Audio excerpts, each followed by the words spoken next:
Hey guys, happy Samhain. So we are doing a altar side chat tonight just because I am still recovering from surgery. It's only been a week and I really did want to make a video because despite everything that has happened lately for me in my personal life, between having a loss and going through surgery all in 1 week, I still very heavily feel the energies of Samhain, and I felt really compelled to talk about it.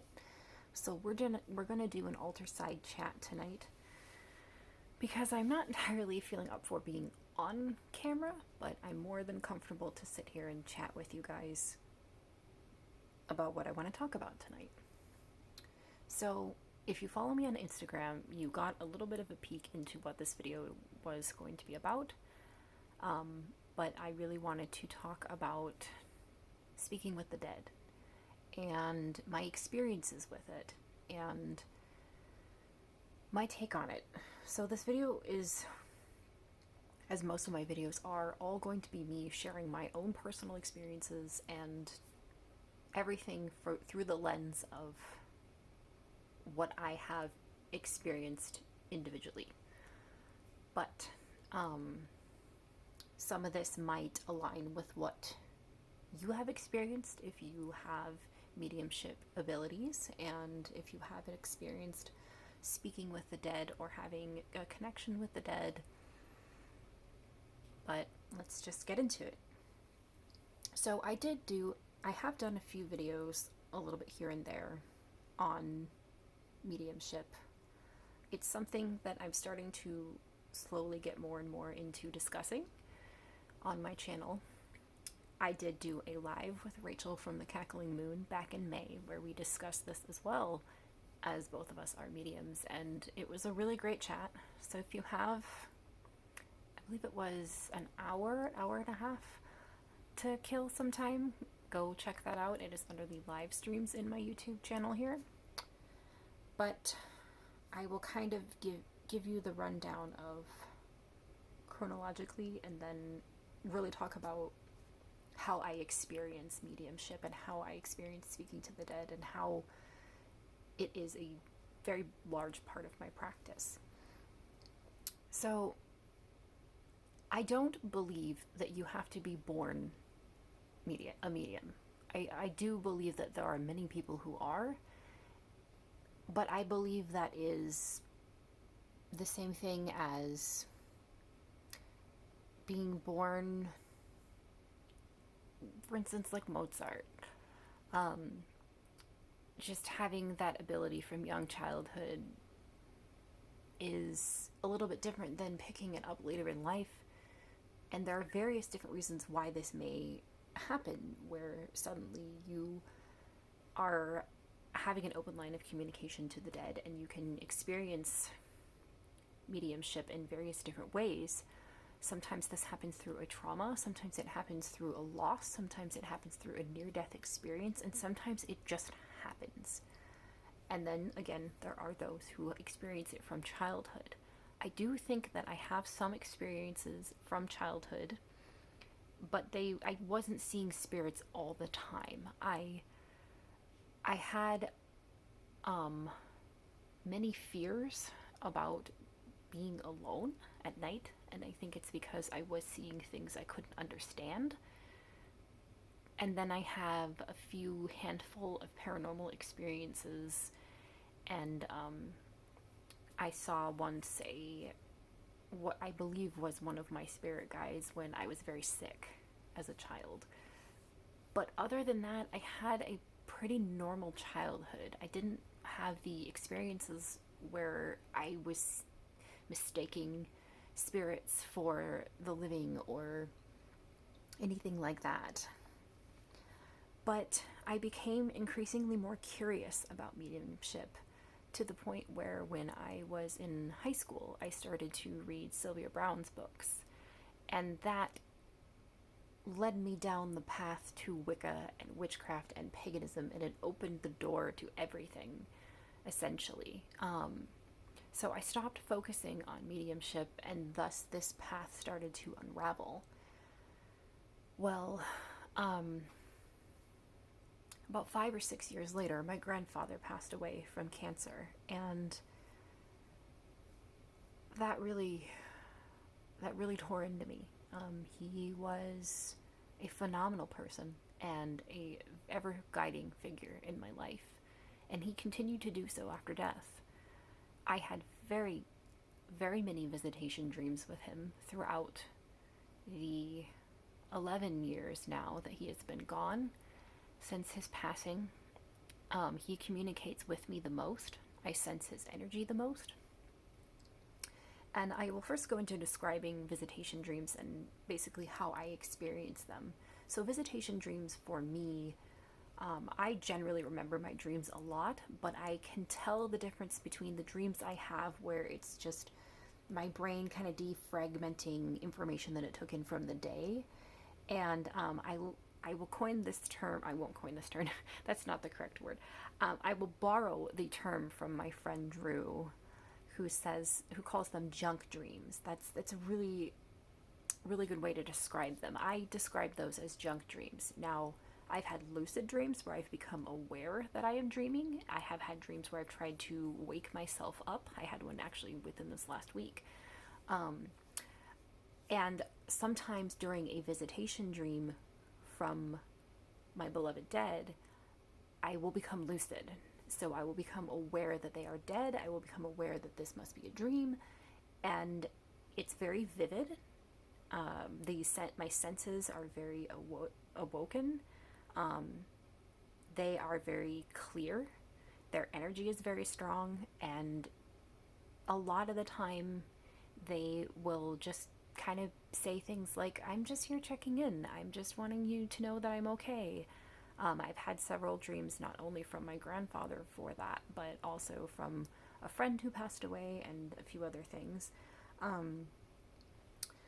But the most powerful visitation dream I have had so far is the night before my mother passed away. I had a dream with my grandfather, and he was sitting on a piece of driftwood looking out on the Puget Sound, and I walked up next to him.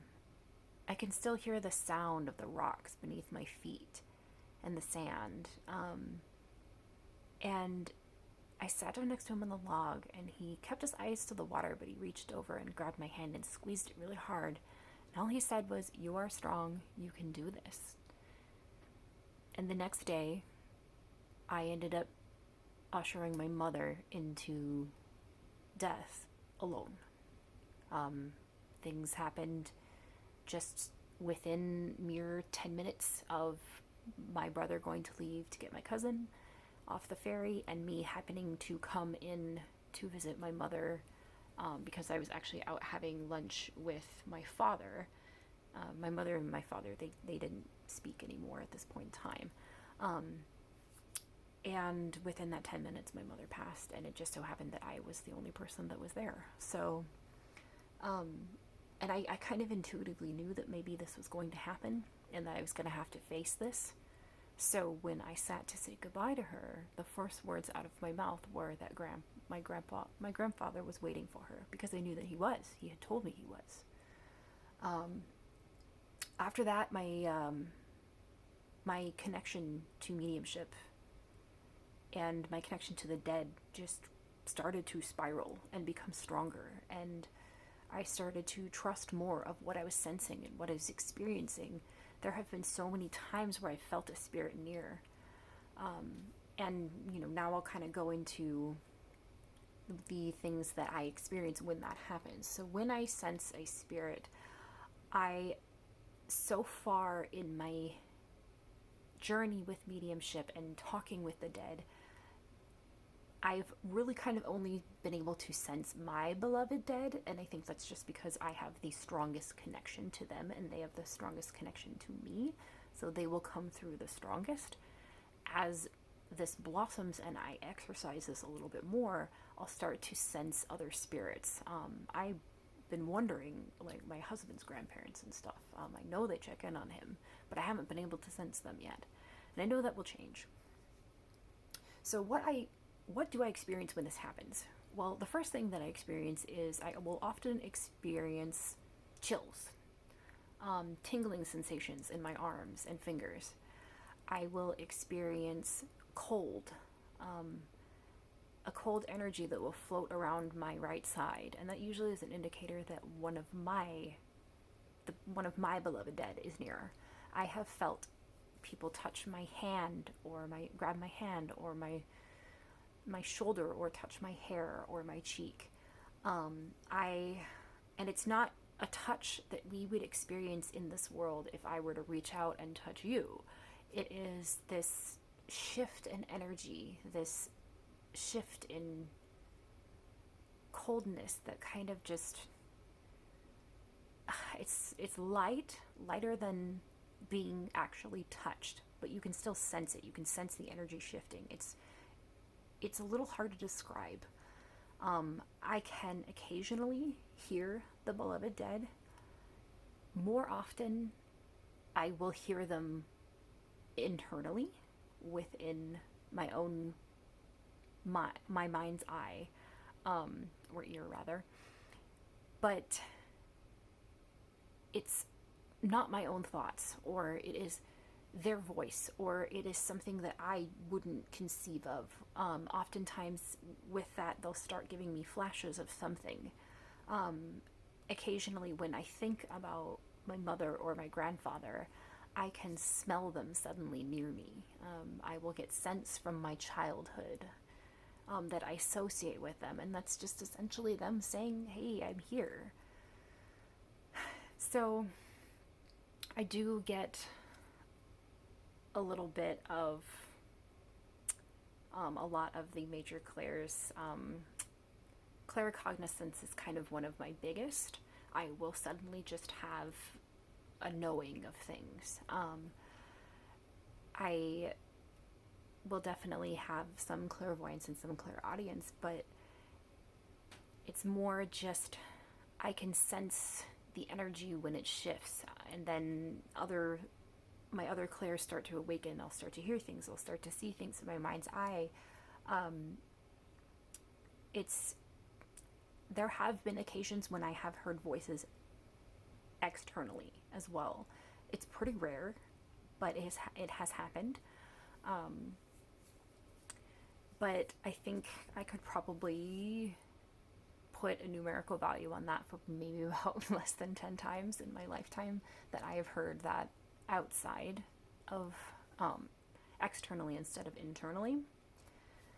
So this stuff is really hard for me to describe because it's all my own personal experiences. Unless you've experienced speaking with the dead in this way, this is really hard to convey. So please bear with me as I'm trying my best to explain this to you guys. If you guys have these experiences, if any of this is validating for you, please leave it in the comments down below because I really would like to know. I've described my dreams. I've described my visitation dreams. That for the longest time was my strongest way to communicate with the dead, was through dreams. And it does still continue to be so. I will still have visitation dreams, but ever since my mother's passing, I've been able to sense them more in many different ways. My clairaudience started to become stronger. I started to trust my clairvoyance more in the images that I would receive sometimes. I would start to trust the ability to understand the energy shift that would occur when a spirit would somehow come and enter the room and be in my space. Now, there are many different ways that you can communicate with your beloved dead, but please keep in mind that you need to make sure that you're keeping yourself safe, however that may be. When you speak to the beloved dead, set up a space in your home where they can come, where they know that they're welcome. You guys have seen my altar for the dead. You're currently looking at my main working altar that is all set up for Samhain right now. But it starts with opening up that space so that they know that they're welcome. When you think of them, they are being invited to you. So if you start talking about them or reminiscing about them, they know their energy. You'll start to feel it. That happens to me all the time, particularly with my grandfather. I'll start talking about him and suddenly I can smell him.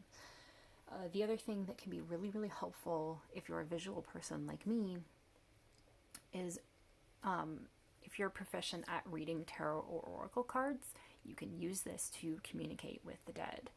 And Tara, Kittens, Waits, and Tarot has a really good video on this. I will try to link that down below as well, as Rachel's channel and Drew's channel.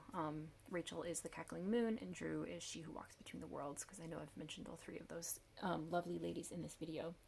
But the other thing, the thing that I use, and this was actually recommended by Tara for spirit communication specifically, and I keep this on my altar, is this is the Memento Mori Oracle. This is by Claire Goodchild, who's Black in the Moon. She did the Antique Anatomy. This deck is just, I don't know, it just works extremely well for spirit work. I can go more in depth in this at some point. If you're doing yes or no questions, you can do a pendulum. If you have a pendulum board, you can kind of use that as a spirit board. Because pendulum boards will have kind of a ring with letters with the alphabet, and then it'll have yes or no. You could try that. That is also something that you can do. You can use spirit boards too. Again, I will just reiterate, please make sure that you are protecting yourself and you are really welcoming your beloved dead. You will become very accustomed to their energy the more that you do this. It's a little bit harder for me to give advice on this, only because I am still learning. And I just really wanted to share my experiences with you guys on how I speak to the dead. And I've gotten to the point where after my mother's passing and the crazy amount of things that I experienced with my mediumship abilities around her death, that I couldn't ignore this anymore. You have those experiences in either your spiritual path or your psychic abilities, where essentially the universe is kind of grabbing you by the face and just saying, hey, listen up. And that was exactly what was going on with my mother's passing and the things that I experienced. So it's only been about 2.5 years since I lost my mom, and I've been kind of slowly stepping into this, and I really want to explore it more.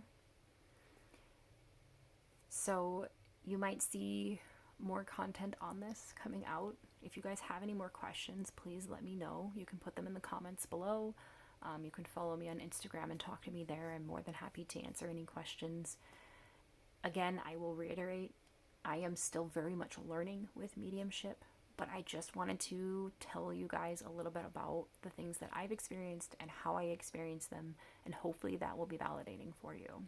So, happy Samhain, everyone. I hope you enjoyed this video. Thank you for watching, and as always, blessed be.